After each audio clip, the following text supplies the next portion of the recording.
I spent the last 30 days trying 7 of the most hyped side hustles, so you don't have to. Most of them were a complete waste of time, but 2 of them? They actually printed money. In this video, I'm breaking down every single dollar earned, every hour wasted, and the real unfiltered truth about what it takes to make money online in 2025. Forget the gurus telling you to just start a Shopify store. I am going to show you which of these 7 popular side hustles, from AI-powered content creation to local service arbitrage, is actually worth your time. And stick around because the one that made the most money is probably the one you've been told is too saturated. I'll also reveal the one simple mistake that caused 3 of these hustles to fail miserably before they even started. You won't believe how simple it is. First up, dropshipping, the internet's favorite get-rich-quick scheme. I set up a store on Shopify, found a viral product using some fancy research tool. It was one of those sunset lamps, and spent $150 on TikTok ads. The result, 3 sales for a grand total of -$75. After product costs and ad spend, I was in the red. The truth is, finding a winning product isn't a science. It's mostly luck, and you need a serious ad budget to even have a chance. So, for side hustle number 1, the verdict is a hard pass unless you enjoy donating money to Mark Zuckerberg. Next, I tried freelance writing on Upwork.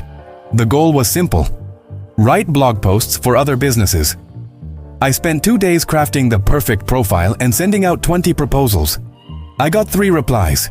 2 were offering a laughable $5 for a 1,000-word article, and 1 was a legitimate client who wanted a test article. I spent 4 hours writing that article, submitted it, and crickets. Never heard from them again. So after a week, my total earnings were a beautiful round 0. What did I learn? The platform is flooded with competition. To stand out, you need a killer niche or an existing portfolio. It's not impossible, but it's definitely not a quick start. Then I moved on to YouTube automation. The idea is to create faceless videos using AI voiceovers and stock footage. I chose the luxury lifestyle niche.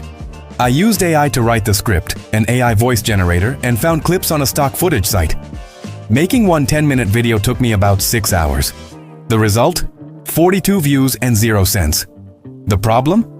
It looks and sounds, well, like a robot made it. YouTube's algorithm is smart.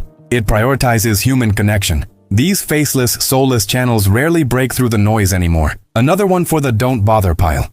At this point, I was feeling pretty discouraged. 3 big ideas, 0 results.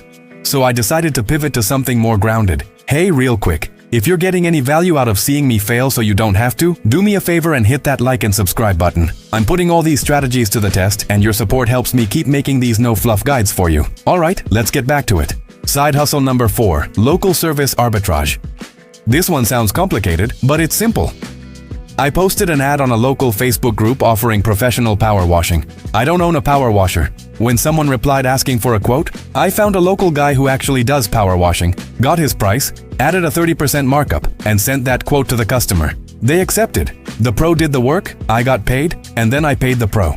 Total time spent, about 30 minutes of messaging. Profit, $120. Clean, I did this twice more in 1 week. Total profit, $360 for about an hour and a half of work. This actually has potential. The barrier to entry is almost 0. Feeling a bit more optimistic, I tried number 5. Creating and selling digital products on Etsy.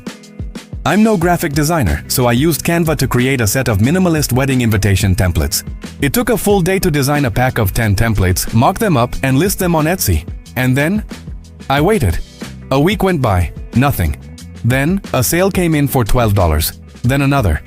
By the end of the second week, I'd made $84. The beauty of this is that I did the work once. Every sale now is pure profit. It's slow to start, but it's genuinely passive. If I had more time to create more products, I could see this becoming a nice little income stream. Have you ever tried selling digital products? Let me know in the comments what you've had success with.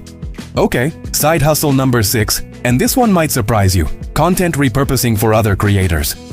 I reached out to 5 YouTubers with over 100,000 subscribers and offered to turn their long-form videos into 10 short-form clips for TikTok and Reels. For a flat fee, I told them I'd do the first one for free to prove I could do it. One of them replied. I spent about 3 hours editing, adding captions and graphics. He loved it and hired me on the spot for $300 a week. That's $200 for the month, for what amounts to about 10 to 12 hours of work per week. This works because you're solving a huge pain point for busy creators. They need more content but have no time. You provide the solution. And now, for the 7th and final side hustle. The one I was most skeptical about, but the one that generated the most profit. I started an AI-powered newsletter, but not just any newsletter. I focused on a hyper-specific niche, summarizing biotech stock news for busy investors. I used a few AI tools to scrape news sites, summarize articles, and draft a daily email. My job was to curate it, fact-check it, and add a little human analysis. It took about 45 minutes a day. I promoted it on X, formerly Twitter, and in a few Reddit communities. In the first week, I got 100 subscribers. I then launched a paid tier for $10 a month, offering deeper analysis. By the end of the 30 days, I had 350 free subscribers and 52 paying subscribers. That's $520 per month in recurring revenue for less than an hour of work a day. So, after 30 days, what's the final tally? Most side hustles you see online are traps. They require too much money, too much time, or are just too saturated. The two clear winners were the ones that solved a specific painful problem for a defined group of people: local service arbitrage and high-value content repurposing. The AI newsletter showed the most scalable long-term potential. The secret wasn't the hustle itself, it was finding a real-world problem and offering a direct, no-fluff solution. It wasn't about finding a secret hack, it was about providing actual value. The one mistake that made the first three fail? I was just a copycat. I was selling the same sunset lamp as everyone else, offering the same writing services, and creating the same generic AI videos. The moment I started solving a real problem for a specific audience, I started making money. If you were serious about moving past the trial and error phase and want to build a real online business that works, not just a side hustle, I've put together a community where I share the exact systems I use to generate over $20,000 a month. It's not free and it's not for everyone. It's for people who are done with shiny objects and are ready to build something sustainable. If that's you, check out the first link in the description to see if it's a good fit. It's the same logic. Stop chasing what everyone else is doing and start building something that actually works.